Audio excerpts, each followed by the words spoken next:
mbokk yeeg xaritu téléspectateurs yi salaamaaleykum ñoo ngi leen di nuyu kenn ku nekk ci sa tur ak sa sant am mbégte di àndandoo ak yéen ci iRadio 90.3 kaddu gi di bàyyeekoo Ndakaaru di leen nuyu te di leen siyaare di nuyu bu baax a baax tey siyaare monsieur Mamadou Ndiaye journaliste di nuyu bu baax a baax auditeurs yi fu ñu mën a nekk ci Sénégal di nuyu tey siyaare bu baax a baax a baax a baax suñu partenaire nga xam ne Ombilico da di suñu partenaire bi nga xam ne moom mooy def ameublement nga xam ne dañu ko ràññee ci réew mi ci lépp loo xam ne da di ameublement mu nekkoon ci li nga xam ne moom moo di prêt-à-porter et nous saluons cette évolution bi nga xam ni moom la Ombilico am daal di évoluer léegi nekk ci ameublement nekk ci li nga xam ni moom moo di maanaam daal lépp loo xam ne da di salon chambre à coucher décoration d'intérieur di ko féliciter te di ko encourager bu baax a baax a baax a baax di nuyu tey siyaar di leen gërëm Ombilico 77 519 18 04 le temps de remercier AI Service nga xam ni nag moom moo leen indil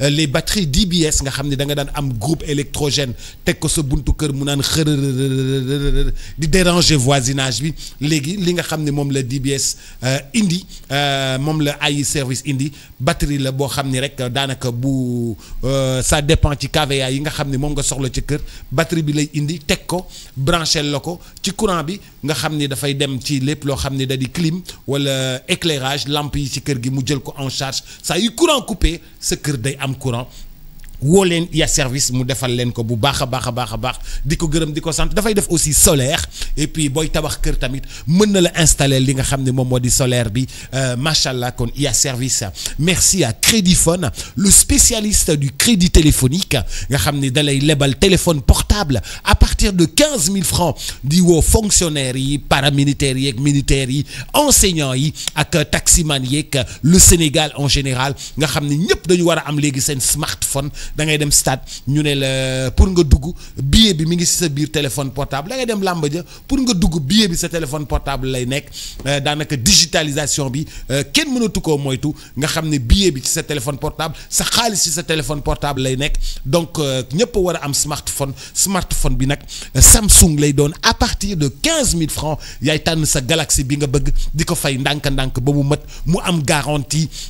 am Samsung Care Plus bi nga xam ni da koy garantie am nit bu réeree ñu localiser la ko bu réeree tamit keneen du mën a jëfandikoo sa téléphone merci à Crédifone di ko gërëm bu baax a baax a baax di ko sant di nuyu monsieur Mamadou Ndiaye journaliste expérimenté salaamaaleykum liggéey ci li nga xam ne moom moo di banque liggéey ci institution financière yi ci àdduna bi yëpp monsieur Mamadou Ndiaye maa ngi lay nuyu di la siyaare. Boubacar di la fay bu baax di am mbégte ñëwaat fii. ci sa émission lundi bi te di sargal aussi di nuyu ñëpp ñi la xam ni may nañ la nopp. di la gërëm bu baax di la sant France dafa joxe li nga xam ni moom moo di maanaam caabi base militaire yi nga xam ni moom la am fii président daal dina récupérer li nga xam ni moom moo di caabi symboliquement mais dama doon laaj France jóge na Sénégal ndax dëgg-dëgg France jóge na Sénégal ndax nit yi dañoo bëgg Mali ñu ne dañoo dàq français yi. Niger ñu ne dañoo dàq français yi fi nga xam ne moom moo di Burkina ñu ne dañoo dàq français yi ndax dëgg-dëgg français yi dem nañu. waaw mën nañu ne dem nañu ndax ku dëkkoon ci kër ba pare génn joxe caabi wane ne firndeel nga ne jóge nga mais réew yi nga lim yëpp réew bu ci nekk dafa am ni mu doxalee ak France ci boppam tamit lu ci ëpp. jàngat na ci génn bu mu génn réew mu nekkoon muy Burkina muy Mali muy Niger ak Sénégal tamit mais même yeneen pays aussi ay Gabon ak ñoom seen Cameroun ak yooyu mais defe naa fii xaw nañu jox tuuti teggin dem bi ndax sargal nañ leen général bi chef d'état-major général de l'armée française yónni fii mais ñëw na ñu tatagal ko mu am fi ngan gu neex moom ci boppam moo ko wax. ba pare tamit aussi mu lëkkaloo ak officier supérieur de l'armée sénégalaise ñu waxtaan déggoo lëngoo la sax ay loxo di rey kon nga xam ne peut-être bon même bu fekkee ne kii dem am ànd naag tiis wante de defe naa teraanga ji ñu ko sargalay fii wane ne au moins lii quand même on a sauvé les apparences mais li nga laaj nag mooy problème bi ndax France dem na waaw soo jàppee yenn fànn yi. mën nañu jàpp ne effectivement France dem na. ci militaire dem na. militaire yi moom dem nañu parce que léegi dañoo changé doctrine militaire Boubacar dañoo ne léegi ñoom benn dañuy wàññi seen présence ci adduna bi parce que même stratégie bi ak géopolitique bi ci boppam sax dafa changé xam nga keroog mën nañ fi waxtaan ba camp tuuti ci affaire technologie yi ñun léegi benn bouton bu ndaw ngay toog ci sa biir benn salle ngay commandé adduna bi yëpp kon foofu déjà doctrine bi ñoom ci seen bopp soppi nañ ko ba nga xam ne xëy na présence yi militaires yi gars yi di tooj yore seen xanjar yi yooyu peut-être moo dafay wàññeeku loolu benn mais en même temps aussi peut-être bon xëy na les menaces ci seen bopp tamit dafa am beneen jàngat bu ñu ci jàngat nekkatoo rek ay menaces yi nga xam ne peut-être bon gars yi dañu yore seen i ay armes yore seen i ay nit yu dul jeex nga xam ne peut-être bon boo ci reyee yeneen téeméer judduwaat donc yooyu yëpp dafa changer xar kanam ba nga xam ne même belligérance bi nekkatul peut-être bon nit ñi di jàmmarloo nii di xeex loolu sax ñoom dafañ jàngat boobu te Boubacar dañoo yàgg def ay lël gis nga keroog bi Ben Ali daanoo Tunisie ba ñu def Ben Ali dégage tegu ci ay fan peut-être bon partout foo dem ci Afrique nga gis ñu am ay manifestations après ñu def France dégage xam nga donc ils se sont inspirés des Tunisiens pour def benn pancarte bu ndaw ne France dégage mais comme français yi surtout ñoom ñiy liggéey peut-être bon di xool xar kanamu àdduna bi fukki at yi di ñëw ñaar fukki at yi di ñëw wala juróom fukki at yi di ñëw ñoom dañu koy dessiner ba mu leer ni ci seen kanam donc ñoom toog nañ ne kon de xanaa war nañu ferenkulaay toogaat waxtaani suñu bopp wala waxtaani aussi suñu xar kanamu réew ci biir Afrique parce que génération yi ñëw léegi amatuñu woon attachement bi seen génération yi njëkk yi am vis-à-vis de la France ñoom ci seen bopp xëy na peut-être moom dañoo juddu après indépendance lu ëpp ci ñoom bokk jàng nañ jàng bu sori xaw nañu xam li ñu xam xaw nañu yëg li ñu yëg kon léegi ñoom ci seen bopp ñu ngi commencé di ne mais am na fu bëri fu France nekk dafa leen féete ci penku kon war nañu ñoom ci seen bopp nag xool naka la ñuy ubbee wala yaatal géew bi ba nga xam ne xëy na dañ fa nekk wante du ñu fës nii ba nga xam ne bu soldat France di dem ñu France soldat français ngi ne di dem kon ñu wàññi peut-être bon seen présence ñu wàññi seen dayoo xool nag léegi nag lañ koy kii def nañ ko à l'Assemblée nationale def nañ ko au Sénat nga xam ne seen commission yi gën a fës ci affaire u Afrique commission des affaires étrangères invité ay spécialistes ay kàngam yu mag ñu waxtaanee peut-être bon le futur de la France dans les pays où elle était présente kon ñu waxtaan def ay scénario ne peut-être lii bu amee lan mooy conséquence bi bu ñu roccee lii luy ëllëg conséquence bi kon nga gis ne ñoom pendant que ñun ñu ngi woon fii di génne ay France dégage nangam mais ñoom ñu ngi woon ci ay lël ñu ngi woon ci ay lël. ñu ngi woon di xalaat di réfléchir te lu africains yi posé rek ñoom déjà amal nañu ko solution mais ñun kay ñoo nekkuloon ci ay lël. ñun kay ñoo nekkuloon peut-être bon di jéem a xool kan la ñu jàmmarloo mais à un moment donné sax xëy na même les manifestants daaw ñoon gis peut-être bon en face de une présence physique française moom moo wàññi seen dayoo sax xadar si bien que peut-être bon voilà il y avait quelques pelés tour attendus yu doon sillonner un peu les capitales africaines di ne France dégage te France dégage bi yëpp yaa ngi am ay facilités yi nga xam ne France moo la ko jox. yore nationalité française di wër naan France di wër di jébaani France. boo paree nag après nga ñibbi France nga ñëw et puis bon su la neexee sax peut-être bon fu la neex nga dugg dem kon nga war a xam ne peut-être bon am na lu nekk ci yow boo ko xalaatoon bu baax du ni nga koy xeexee nga koy xeexee kon nag France daf ñu jàngal ne lu mënta am rek dañu ànd ak suñu dal mais nañu jiital Boubacar suñu xel suñu jiitalee suñu xel dinañ xam ñoom fu ñu teg seen tànk ñun tam ñuy xool fu ñu teg suñu tànk ba bu boobaa ñoom bu ñu xoolee dañ xam ne peut-être bon ñii def nañu ay jéego. ñu war a mën a waxtaan ak ñoom nag mais bu dee par exemple doole rek ngay jaay ñoom léegi peut-être bon benn bouton bu ndaw la ñuy sànni. mais ndax France dem na ndax au moins bu may laaj ndax France dem na dañu am yu bëri yoo xam ne ci wàllu industrie ci wàllu industrialisation ci wàllu entreprise. ci wàllu BTP ci wàllu yu nekk ñoom ñoo ko téye. yu mag yooyu ñoom ñoo ko téye fii ci réew mi dem na militairement mais économiquement la France reste vraiment ku am doole ci réew mi. xam nga Boubacar bu njëkk ba sax au moins 270 entreprises. yoo xam ni xam nga 270 entreprises fu ñu nekk ñoo téye économie. xam nga loolu sax xaw nañu wàññi seen kii parce que li nga ngoon entreprise yooyu mooy seen banque yooyu. xam nga déjà ñoom dañoo jékki-jékki rek ne peut-être bon voilà. seen banques yi ñoo njëkk a dem. BNP Paribas dem voilà SGBS dem. xam nga ñaari banques yi moom la ñu téye woon ci économie Côte d'Ivoire Sénégal Cameroun Gabon ainsi de suite dafa bëri woon trop.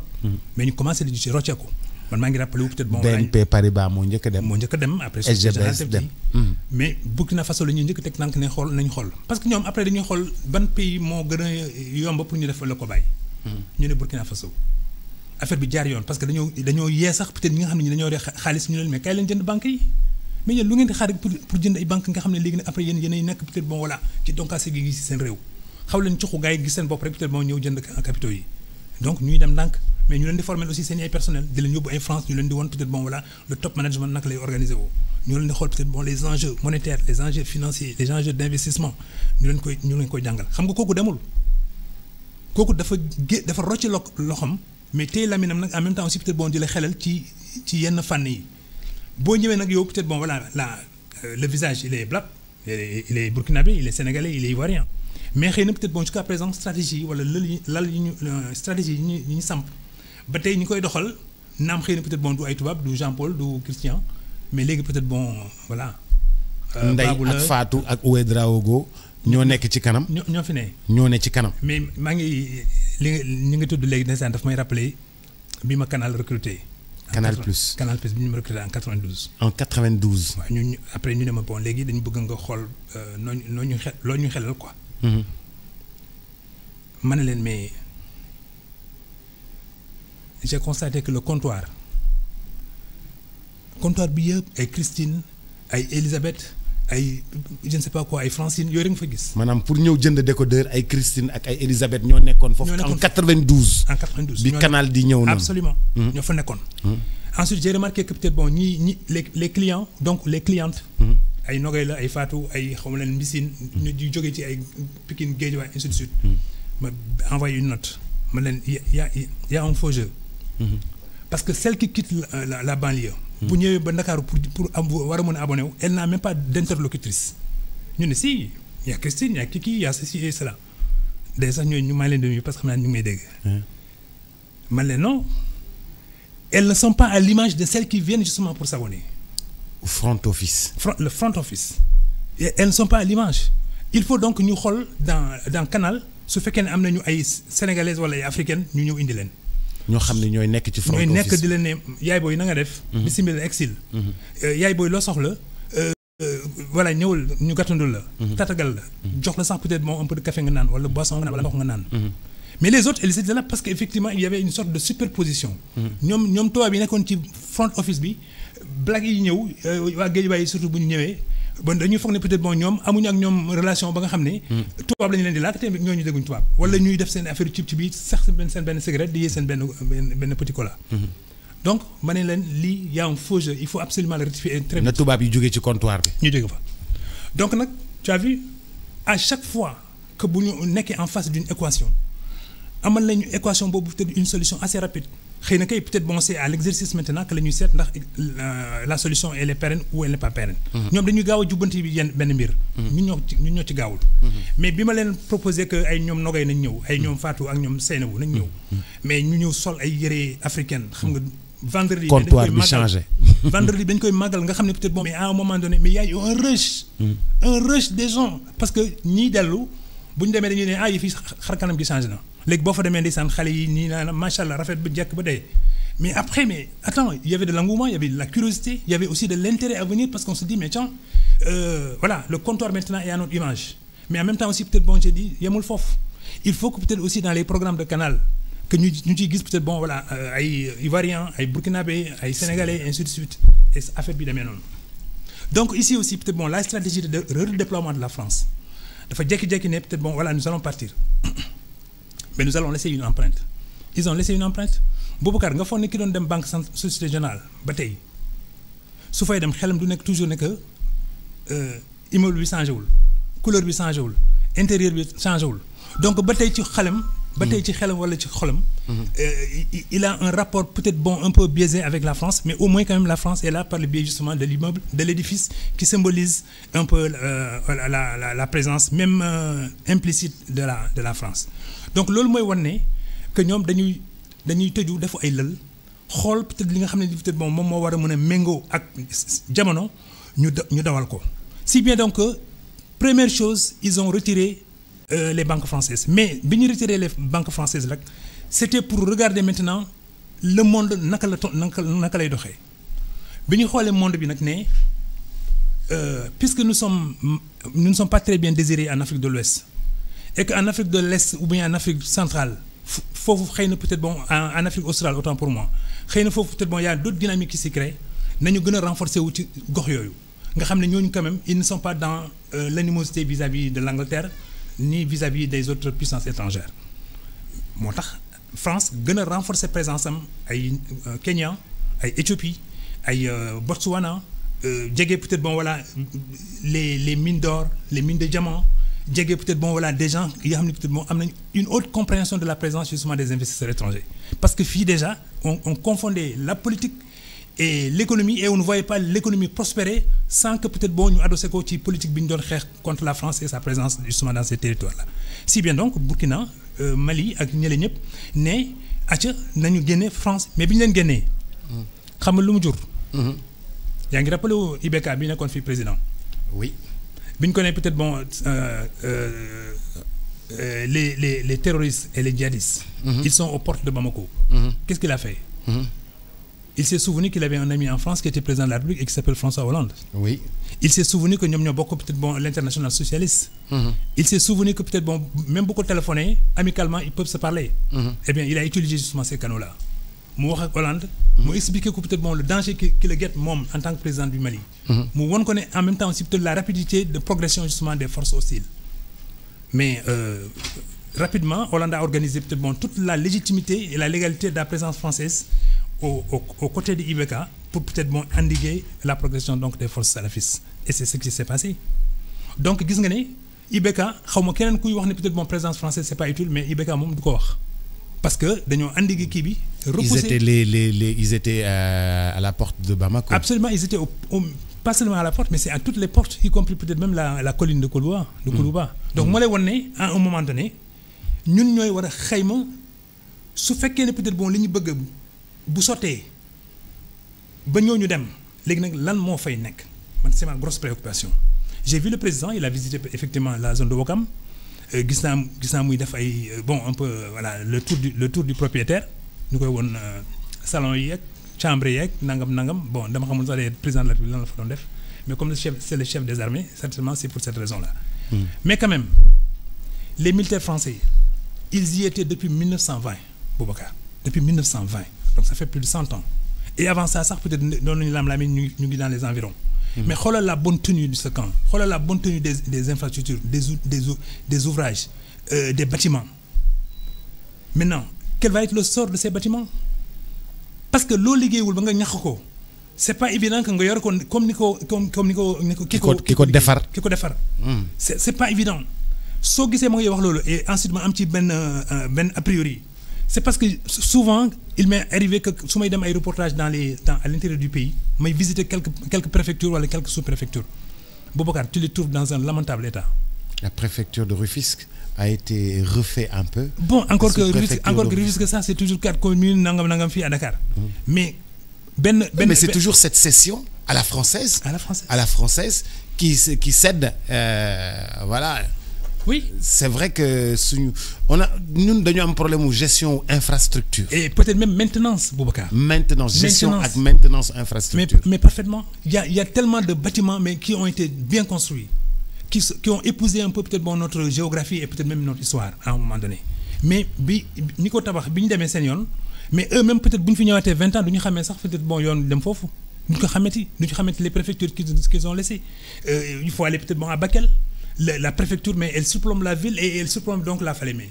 C'est tellement beau mais ils l'ont laissé en décrépitude ba nga xam ne préfecture bi xaw ma lu muy nurul et pourtant c'est un patrimoine bâti maintenant de l'État sénégalais. Je crois qu'il y a une transmutation mais pourquoi on ne dégage pas des budgets de préservation justement de ces parce que c'est des monuments Boubacar aussi. bàyyi loolu ñun amuñu lu ñu lekk di préserver ay monuments amuñu lu ñu lekk di préserver ay monuments. waaw moo tax nag ñuy dàqante fay salaire di préserver ay monuments ñu war a xool nag léegi peut-être maintenant ce qu'on a hérité de la France au niveau de Ouakam. ak yeneen entité aussi ak Rufisque ak Bel Air voilà tout ça. et Thiaroye aussi probablement. Donc yooyu yëpp yow li ngay craindre. mooy li fa ne ñoom dañu ko toppatoo depuis 1920. Ah, mais parfaitement. ñun da ngay yaakaar ñu jox ñu ko 20 ans mu yàqu. 20 ans c'est même gentil. ou moins de 20 ans ñun ñu yàq ko caxatee ko. Oui. non on a beaucoup plus ñun rigueur militaire boobu am nañ ko xëy na civil yi ñoo amul boobu rigueur mais moi je pense que militaires yi dañoo am boobu rigueur. militaires yi fii moom. dañoo am rigueur. oui en tout cas le camp Dial Diop est bien entretenu. Le camp Dial Diop est très bien entretenu. fallait sem gaar bi nekk aussi nag. Ah voilà. Fallait sem gaar bi nekk nag. Très bien entretenu. Donc il y a espoir effectivement que peut-être bon loolu yëpp law d'autant que il me semble que bon d'après li ñu commencé def comme scénario la plupart des infrastructures ou des unités opérationnelles peut-être bon de l'armée dina am ñi nga xam ne ñi aussi xëy na foofu la ñu leen di affecté ñu dem dëkki foofu wala nekk fa ci seen ay bureau mais l'essentiel c'est de préserver un esprit qui garantisse un peu tu as un environnement sain de travail pour l'armée. Mais en même temps aussi une fonctionnalité peut-être bon des infrastructures yi fa ne et puis peut-être que même du point de vue de la fonctionnalité je crois que les choses doivent changer parce que si les Français eux-mêmes changent de doctrine nous notre armée également doit se poser la question de savoir maintenant si sa doctrine doit évoluer et s'adapter maintenant à la nouvelle configuration de la géostratégie de la sous-région. Et je crois que c'est probablement possible. Il leur faut des avions. Il leur faut peut-être bon, des drones effectivement très efficaces. Il leur faut également une intervention rapide au niveau des frontières. Il leur faut également une vigilance accrue, disons des gens qui échappent au contrôle aux frontières pour rentrer dans le pays. Peut-être bon, c'est mais il laisse une technologie ci base Rufisque bi fii dañuy bàyyi lépp loo xam ne da di informatique dañu bàyyi lépp loo xam ne da di surveillance dañu bàyyi lépp loo xam ne da di technique dañu bàyyi lépp loo xam ne da di transmission militaire dañu bàyyi lépp loo xam ne da di liñ fi bàyyi boo ko xaymaa ci wàllu ñoom li ñu yoroon nekk na loo xam ne day jëriñ aussi armée bi bu fekkee ne dinañ ñu bàyyee lépp mais est-ce que duñ ñu bàyyee lépp ba pare toog ci seen dëkk di ñu surveiller. mais du doon laaj léegi ndax dem nañ définitivement. loolu ngay laaj ndax dem nañ définitivement. parce que informatique bi ñoo ko installé. lépp ñoo ko installé. kii espionnage bi ñoo ko installé. contre espionnage bi ñoo ko installé. bàyyee ñu ko est-ce que ñun je sais pas. bon il y a ça Boubacar tu sais que accident le Joola. En 2002 je crois. bi mu amee. ils étaient les premiers à être au courant. Les Français. Wow. Ils étaient les premiers à être au courant. À cause peut-être bon voilà des réseaux hertziens qu'ils avaient. Ça c'est un. Ay mouvement de troupes yu ngand. Ils sont les premiers à être au courant. Ça c'est loolu benn. Mouvement de troupes. ñaar. Le seul avion dont disposait l'état-major de l'armée sénégalaise. Le seul avion dont disposait l'armée sénégalaise à l'époque. Pour war a mën a sax xool nagam léegi nag maintenant ñi war a yëg nañu. balaa population bi ak xëy na peut-être bon voilà. Samba Boy di ci bokk. ñu xool léegi nag lan la ñuy def. Le seul avion dont on disposait à l'époque. Le général l'avait pris pour aller à Saint-Louis. Et donc on n'avait plus peut-être possibilité d'aller sur les lieux pour xool au moins ça en surplombant cette partie-là xool peut-être le drame l'ampleur du drame wala peut-être mën sax am une configuration fixe. L'avion était à Saint-Louis donc totalement au nord alors que peut-être l'accident se passait au sud. Tu vois peut-être voilà le décalage mais eux ils avaient toutes les données mais dañuy xaar deuxième événement bi amoon tu te souviens aussi de l'incident de l'immeuble Tamaro l'incendie qu'il y avait à l'immeuble Tamaro toutes nos forces d'intervention rapide étaient sur place mais mënuñ xamuñ nu ñuy saafaree mbir mi alors qu'il y avait le prince Karim Wade. Et le prince était dans les lieux. Et d'ailleurs, c'est la première fois qu'on voyait aussi le père du prince. Le père du prince. Sortir du palais et marcher. Toute affaire cessante, muy wax di dem. Gars yi di gis Pawad di daw. Même ses collaborateurs mënuñu ko woon dab. Xam nga bi mu ñëwee mu fekk ne peut-être que voilà l'ambassadeur de France avec le Quai d'Orsay se sont mobilisés, ont essayé de regarder maintenant qu'est-ce qu'il faut faire. Tout de suite, on leur a décrit la situation. Ñoom it ñu envoyé seen ay moyens. C'est de là qu'est parti justement le sauvetage de Karim. C'est de là qu'est parti effectivement aussi l'extension de l'incendie. kon bu ñu waxati yenn yi nañu ci ànd ak xel ak dal. L'affaire de l'ammoniac au port. Tout à fait. Hein? Oui. L'armée française ou tu veux parler de la Sonacos. La Sonacos. Mais parfaitement. Et les premiers évacués, sur la France, c'est par des avions médicalisés lañu leen yóbbu. Xam nga c'est pareil également pour peut-être bon les ICS. Eux aussi je crois dans les années 80 amoon nañu fi benn accident bu métti. Des gens qui ont été brûlés presque comme des monstres. Mais il fallait les évacuer sur la France par des avions médicalisés spécialisés ak yu demee noonu. Loolu yëpp est-ce que ñu waajal nañ ko am nañ ko ba pare doog ne nag léegi peut-être bon voilà nag ay dem. fii moom masque à gaz yi problème la woon nu mu tuddati ammoniac bi bu mu explosé. masque à gaz bi problème la woon oui xam nga nag problème yi boo leen di poser des fois dafa am ñi nga xam ne ñii duñu xool yow fi ngay poser problématique bi. Te problématique bi jar na poser. Xam nga un investisseur qui vient dans un pays. Boubacar. Un investisseur avant muy ñëw dans un pays il se pose quelque chose comme 2 à 3 questions. Il se dit d'abord est-ce que le pays est sûr? Est-ce que le pays est sûr? Si le pays est sûr, après maintenant il pose une deuxième question. Il dit est-ce que quand je fais des bénéfices je peux les rapatrier? Parce que quand même su ma dugalee sama koppar ci benn réew xanaa kay du pour rek les mêmes koppar dama fa war a jëbal koppar war fa liggéey koppar yooyu peut-être moom ñu sécuriser leen mais la muy jur tamit aussi xëy na loolu sama moomeel la ginnaaw bi nguur gi jëlee peut-être moom wàllam du noonu. Mais monsieur Ndiaye ki finance. SGBS dem na BNP Paribas dem na.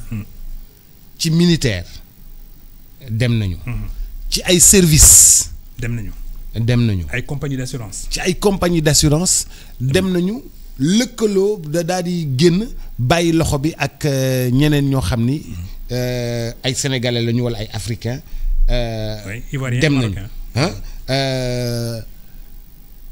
li ñu rocceeku noonu yëpp bari na mais est-ce que véritablement amuñu ay bras armés maanaam économiquement dem mais ba tey ñoom moom yëf yi. non nañu pour man nañu positiver mbir mi rek. ñu xool ko rek sur le plan de la rationalité c'est-à-dire que ñoom dafa am leneen loo leen doy tey lii leen doy xam nga ñoom sax bi ñuy dem seen commission des affaires étrangères dafa poser ñaari question dafa ne ñoom au cas où ñun ñu quitter le Sénégal wala les pays de l'Afrique de l'Ouest au cas où ñu quitter léegi ñan ñoo ñuy remplacer xam nga équation boobu dafa am solo kan ngay bàyyi sa ginnaaw pour peut-être bon du la jébaane wala du la yàqal wala peut-être bon du jéem a sax xool di la fexeel ils ont dit peut-être bon ce n'est pas l'Angleterre qui va venir ce n'est pas le Japon qui va venir. C'est probablement la Chine, mais comme la Chine et la France amuñu même culture de la diplomatie, amuñu même culture du passé, amuñu même type de rapport aussi avec les Africains. Xëy na chinois yi dinañ ñëw mais duñu sori duñu xuus. Russie. Voilà, Russie pareil. La Russie li koy avantage le tuuti par rapport au Mali en tout cas où il y a une très forte génération de leadership au Mali ñoom ñëpp ñu ngi jàngee peut-être bon ay Lomonosov ay dans les universités russes. Si bien que peut-être bon dafa am proximité bu ñuy dégager. Mais ñoom tamit mis à l'exercice et à l'épreuve justement des faits xëy na peut-être bon dinañu am ay lenti par rapport à ça mais France bi mu posé problème yooyu yëpp dafa ne il se peut que suñu demee pendant une certaine période il y aura un doute qui va flotter dans les airs et que xëy na peut-être bon voilà les élites dirigeantes dinañu réfléchir aux paramètres maintenant de l'après-France xool naka la ñuy mën a lëkkaloo ak ñenn ñi. Mais France dafa ne moom dina quitter la zone Afrique de l'Ouest mais li koy gën a amal importance maintenant c'est de voir du côté de l'Afrique australe nga xam ne foofu aussi c'est des enjeux parce que y a de grosses puissances qui sont en train de monter là-bas il y a des démocraties qui se sont installées et en même temps aussi peut-être bon foofu paramètre alternance yeeg alternance politique yi yàgg na fa di am et puis il y a des leaders yi nga xam ne ñoom tamit ñu ngi fay émerger si bien que France nee na peut-être bon foofu mooy jëmukaayam donc France nga fa mais li fa France yóbbaalewul mooy li mu doon indaale fii en Afrique de l'Ouest moo doon armée. Mais fële dañoo ne non on va envoyer peut-être bon des chefs d'entreprise on va envoyer des financiers on va envoyer des analystes on va envoyer donc peut-être bon des gens qui sont relativement bien nantis qui ont une forte présence dans ces pays-là du point de vue justement du business kon France dafa gën a redéployer wu dans ces zones-là ay côté Nairobi Addis Abeba Botswana ak ñoom seen wane ne nag xëy na foofu peut-être bon beneen jumtuwaay la ñu indi bu différent ak jumtuwaay bi ñu yoroon fii nga xam ne peut-être c'était une présence militaire avec une force qui se déploie qui soit faisait peur ou en tout cas n'inspirait pas confiance ba nga xam ne à un moment donné la crispation identitaire est telle que les Africains de l'Ouest ont dit mais attends France dafa war a jóge parce que ñoom ñoo ñu xañ suñu liberté ñoom ñoo ñu xañ ñu accéder suñu ay ressources ñoom ñoo ñu xañ ñu ngelaw lu neex li kon à un moment donné cette crispation là a abouti effectivement au départ de France léegi nag dem nañu mais maintenant nous bu ñu toogee di xoolante suñu biir il faut que d'abord fondamentalement ñu asseoir la confiance Boubacar ñaareel bi nos propres investisseurs balaa ñuy dugal seen koppar aussi ci li ñu fi français yi bàyyi wala li ñu fi fekk comme ay opportunités il faut ñu waxante lu set ak les pouvoirs politiques. Or pouvoir politique yi aussi war nañu xool nag maintenant naka la ñuy mënee peut-être bon lawalee une relative stabilité dans les pays bi jur une relative prospérité buy permettre maintenant ñi nga xam ne yàlla baaxee na leen ay koppar ñoom it ñu war a mën a investir en tenant compte de ces deux paramètres là. La stabilité bi ñu war a mën a am et surtout la sécurité dans les investissements parce que on s'est rendu compte que ces 20 dernières années en Côte d'Ivoire, au Sénégal, dans une moindre mesure en Mauritanie, mais toujours au Burkina Faso, au Niger et au Mali.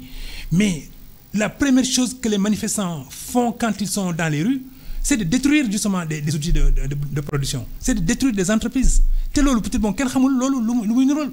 Man je voyais peut-être bon dans certains pays bu nit ñi di génn di manifester mais on préserve au moins quand même les outils de production Boubacar. Mais fii on les détruit. On détruit des usines, on creuse des routes pour que oto du jàll. On détruit des ponts éventuellement, comme au Mali ou au Burkina. Au Sénégal, on détruit des entreprises. Voilà, nous ñëw tasa rajaxe lépp dem seen yoon. Mais pourquoi on s'en prend à des outils yi nga xam ne peut-être bu demee ba jàmm dellu si pour redémarrer encore c'est un autre problème, pour rebondir c'est un autre problème. Donc équation boobu moo jaaxal nit ñi ba nga xam ne xëy na dañoo ne investir dans ces pays-là n'est pas une chose sûre. D'autant que le personnel politique dirigeant ne dit pas que la stabilité est assurée, que la sécurité est aux normes, et en même temps maintenant, il y a possibilité pour ñu yore koppar ñi nekk bitim réew wala ñi nekk biir Sénégal que peut-être war nañu mën a investir parce que on va leur garantir la sécurité et la sûreté. yow da nga bëgg wax ni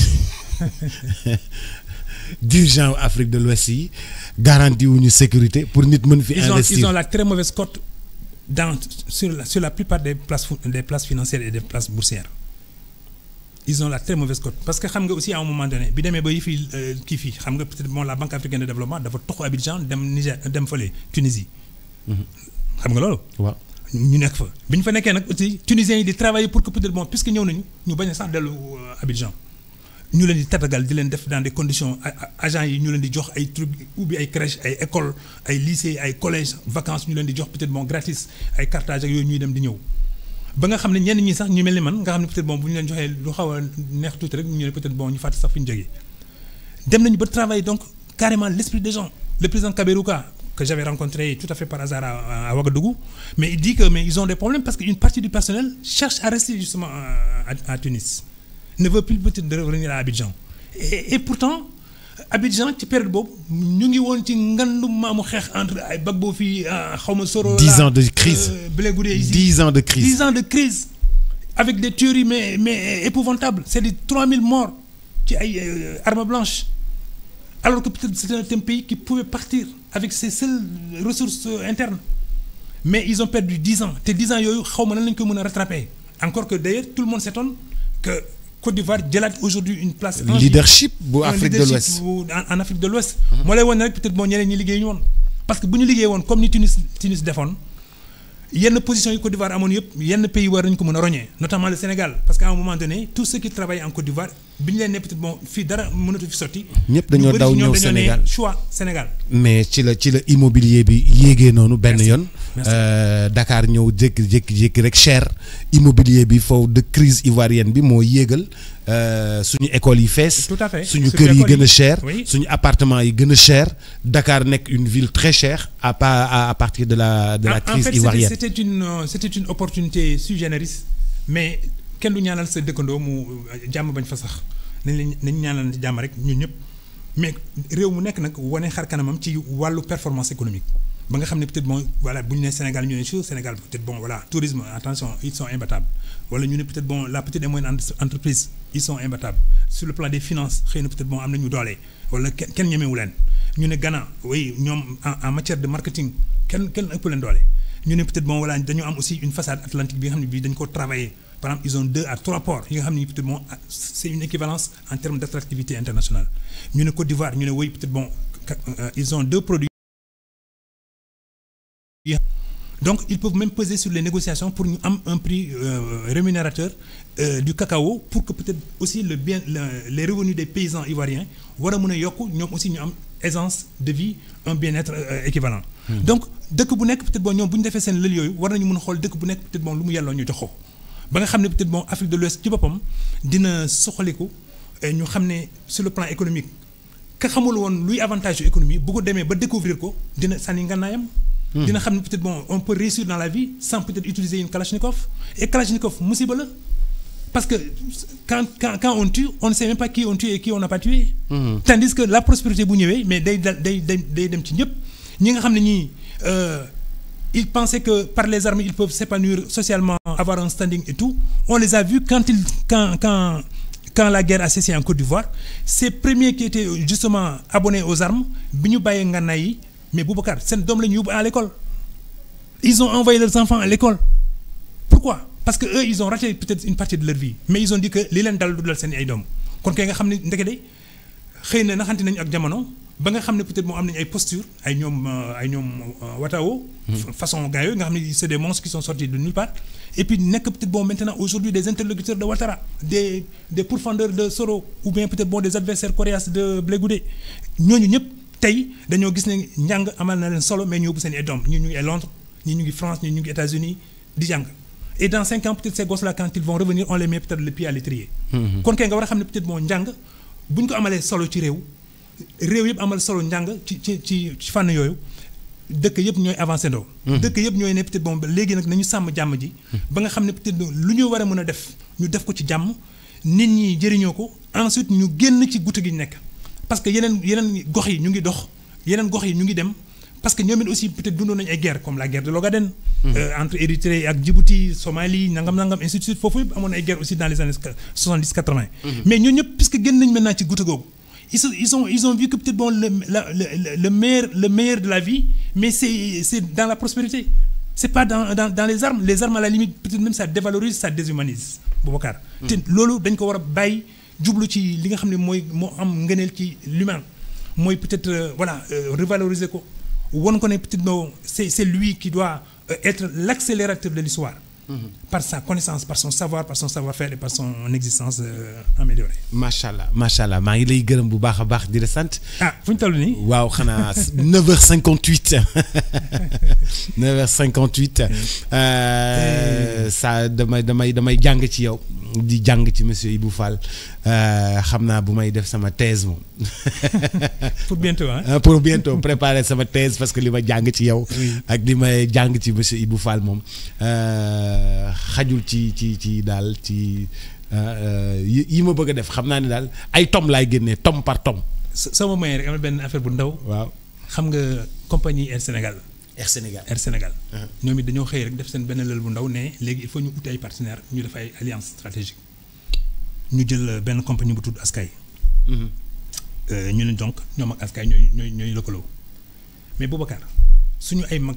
yu mag ay ñoom Soumaré ñoom Dramé ay grands yi nga xam ne ñoom dañu nekkoon Air Afrique. di fa liggéey ne mais pourquoi chef d'État yi dañu porter à bras le corps Air Afrique mu nekk la compagnie l'emblème du continent africain te ñoom nee nañ bi ñu nekkee ndaw bu ñu nekkee di jàng ay Montréal wala di jàng ay France ak yooyu bu ñu gisee ci ciel bi benn avion Air Afrique mais gis nga dañuy kontaan ba du ñu xam fu kontaan bi di yem. tellement que dañuy gis ne mais tiens dans le ciel aussi il y a peut-être bon des ailes africaines. kon kay ñu waroon dellu ci loolu mais gis nga loolu ñu bàyyi woon nag 20 ans 30 ans après moom la compagnie di commencé gisaat nii léegi compagnie bu nekk di ne peut-être bon man aw ma doole mais il faut ma lëkkal keneen ku am doole bu ñu boole suñu ñaari doole ñu am doole mais loolu yëpp nag xëy na c'est un déclic dina ñëwi ëllëg mais en tout cas les top management des différentes compagnies aériennes war nañu xam ne peut-être bon li ñuy def nii yëpp jëmul kër il faut que des compagnies qui répondent justement de la puissance en devenir du continent africain. maa ngi lay gërëm bu baax di la sant daañu ci dellusiwaat incha allah ci waxtaan wu gën a yaatu jël exemple ci Royal Air Maroc. macha allah jël exemple ci Royal Air Maroc lëkkaloo woon na aussi ak Air Sénégal. tout à fait lëkkaloo boo xam ni jotul yegg Askay war a lëkkaloo tamit ak ki nga xam ni moom moo di Air Sénégal.